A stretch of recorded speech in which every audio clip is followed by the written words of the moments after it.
Le Premier ministre russe a averti que la fin de la soi-disant guerre économique dépendait de la capacité de la Russie à s'adapter à la nouvelle réalité. Il a estimé qu'il faudrait au moins 6 mois pour trouver de nouvelles chaînes de production indépendantes de l'Occident, car la Russie ne peut pas se permettre de répondre à ce qu'il appelle les caprices des politiciens occidentaux.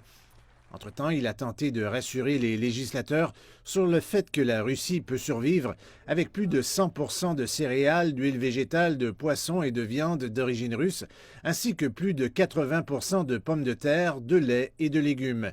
Le porte-parole du Kremlin, Dmitri Peskov, a réitéré son inquiétude quant au fait que les nouvelles sanctions occidentales n'étaient pas propices aux négociations en cours. Pour la première fois cette semaine, le ministre russe des Affaires étrangères, Sergei Lavrov, a fourni une évaluation détaillée du déroulement de ces pourparlers, mais ce n'était pas positif.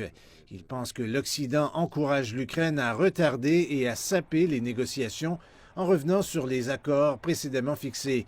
Se référant au projet de document qu'il a dit que les négociateurs ukrainiens avaient envoyé en Russie mercredi, il a déclaré que la question de la Crimée et des régions de l'Est de l'Ukraine était à nouveau évoquée comme quelque chose à débattre entre les présidents lors de toute réunion potentielle.